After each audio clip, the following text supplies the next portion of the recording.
Governor Romney, you're raising your hand to come in the conversation. I want to let you in the conversation, but also, as I do, you put an ad on the air paid by your campaign. This is not one of the super PAC ads. Your campaign calling the speaker an unreliable leader. Why? Well, let me go back and address first what you just heard. What you've listened to, in my view, and the speaker's rendition of history going back to 1978, his involvement in Washington, is, in my view, a perfect example of why we need to send to Washington someone who has not lived in Washington, but someone who's lived in the real streets of America, working in the private sector, who's led a business, who started a business, who helped lead the Olympics, who helped lead a state. We need to have someone outside Washington go to Washington.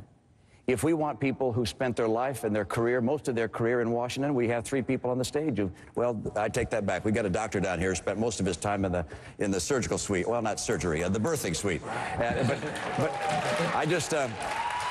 I think America has to make a choice as to whether we're going to send people who spent their life in Washington to go represent our country, or instead whether we're going to have someone who's been a leader in the private sector and knows how the real economy works at the grassroots level.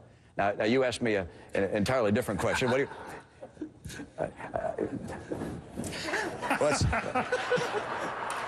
Beats me. I don't know. Where are we at, John? Let me tell you. One of the things I find amusing is listening to how much credit is taken in Washington for what goes on in Main Street. I mean, Mr. Speaker, you talk about all the things you did with Ronald Reagan and the Reagan Revolution and the jobs created during the Reagan years and so forth. I mean, I looked at the Reagan diary. You're mentioned once in Ronald Reagan's diary. And in the diary, he says you had an idea in a meeting of young congressmen, and it wasn't a very good idea, and he dismissed it. That's the entire mention.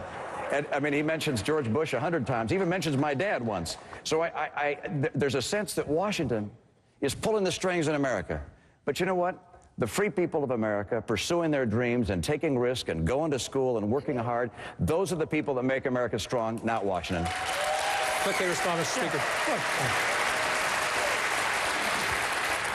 This is probably a fundamental difference in our background and our experience.